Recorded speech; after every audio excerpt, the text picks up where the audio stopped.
Rain comes down in this screened-in porch on this campground. I think I'll try to narrate this video. You may hear some thunder in the background. I'm just going to show you a few shots here from the trip on the Baltimore Water Taxi, which is actually a really nice way of seeing the area around Baltimore, especially if you only have a couple hours. You can see a lot of neat boats here, like these sailboats in this marina, all kinds of industrial stuff, big docks with big ocean-going cargo ships, and nice yachts like this. They have a really nice looking downtown too. Baltimore does. Just see, at least the downtown looks nice. It looks pretty clean and everything. Lots of historic homes. This is this Domino sugar, which I guess that must be where the ships bring in all the sugar cane and whatnot that gets processed into sugar, I'm guessing. And there's these giant cranes used for shipping. And by the way, the water taxi is also a really cheap way to see the area too, because I think it was only like $8 or something. Maybe it was $10 just for a day pass where you could just ride around as much as you want, get off and on at the different stops as much as you want, and then so you don't have to find parking one time. And we managed to find free parking someplace. I mean, not. I'm going to say like your experience may vary, but at least for us. And then, yeah, and you just got to relax and go around, look at the water, and just. Now this is Fells Point. This was a real historic part of town. It's the area where they first had their first deep water port, as the sign indicates, and you can see lots of nice old row houses there. It kind of reminds me of Charleston's French Quarter, except it seemed like there that in Charleston maybe it was a little more, the houses were a little more colorful, but anyway, but there are a lot of these nice old houses there, and there's that dock that brings you right up to it, and little market there and stuff. Now we're getting into seeing a little more of the industrial side of the water of the harbor. And by the way, the Baltimore Harbor is not really super big. It's not near as big as Charleston Harbor, but it's it's deep obviously, and there's a lot in a small space, and it's way up on the upper reaches of the Chesapeake, so it's pretty far from the ocean. Whereas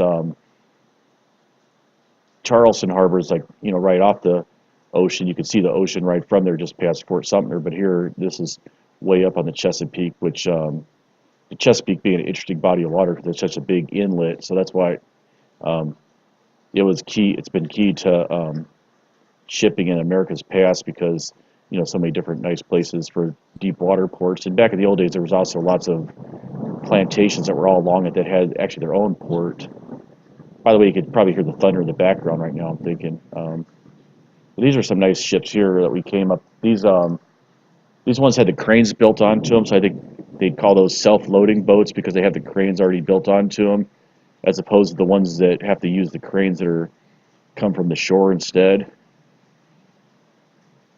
And I'm not sure exactly what they load on these things. I don't think these aren't container ships, which is kind of how most stuff is shipped nowadays. Now this is a sailboat here where the guy's getting his picture taken in front of, which these junk sails, which are kind of junk sails. I mean, they're kind of complicated. They have a lot of these ropes and everything, but the good thing about them is they can kind of be folded up easily, and they can kind of be adjusted nicer than the typical type sail that you see in most sailboats nowadays. And so they can be kind of reefed down to like a custom size, which is always good. Kind of control exactly how much sail you'd like to have. Here's another shot of that boat. I believe this one was called the Antares, and it was I looked it up, and I believe it was used for the Marine Corps was using it for shipping, I believe, is what I'd read about it. And actually a lot of ships that have that same name, but I think I did see pictures of this one online. So, all right, now this was some more docks here. I think this is called the Maryland Port Administration or something like that. Anyway, it was some type of docks that's used in these big warehouses. See a couple more big cranes there. And you'll see in a minute that we're going to be stopping at Fort McHenry, which is a nice place. It's a real historic site. Here we go, Fort McHenry. And the thing about Fort McHenry is you can walk around this whole area and walk outside the fort and see all the guns and stuff. And you only have to pay money if you want to go past that wooden fence into the fort. But I think you could see just as much from out there. So if you're cheap and you don't want to have to spend like $12 or something just to see some brick building, because those kind of costs add up quickly when you start going on these trips and have to start dropping 10 bucks here, 10 bucks here.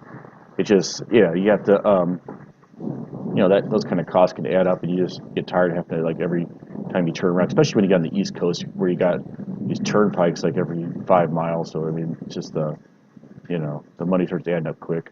But here's a nice shot also from this area around Fort McHenry, where nice sailboat there, nice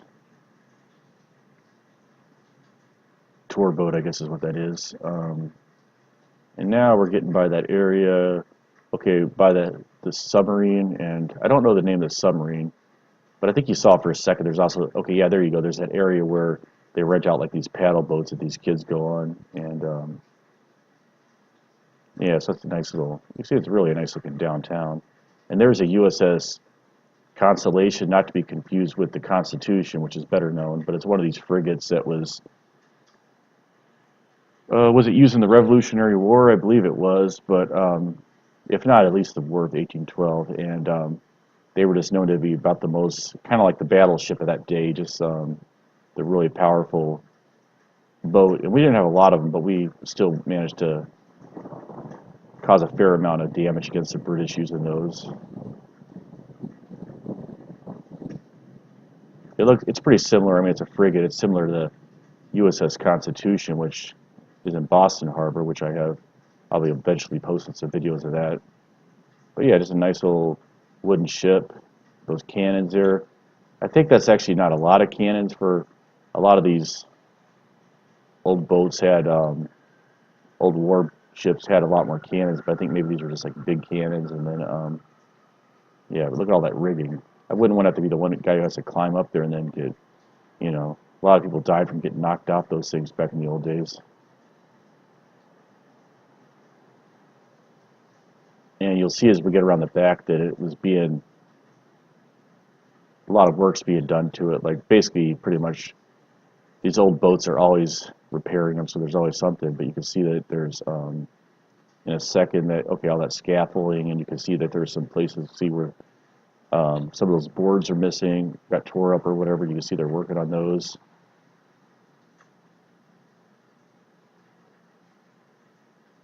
Yeah, it seems like a lot of these cities, at least a couple of the ones I've been to, like that Charleston and then also in Baltimore, these water taxis are just a good way to go around the area and then also get a good view of all the boats and all the stuff along the shore. The harbor, which is kind of really the heart of the city. At least that's what caused the city to be there to begin with. Maybe it's not the most important part of Baltimore today, but it was originally. So actually, it probably still is. I mean, if it's not the most important, it's got to be close up there on the list. So I hope you enjoyed this little tour around Baltimore Harbor. Talk to you later.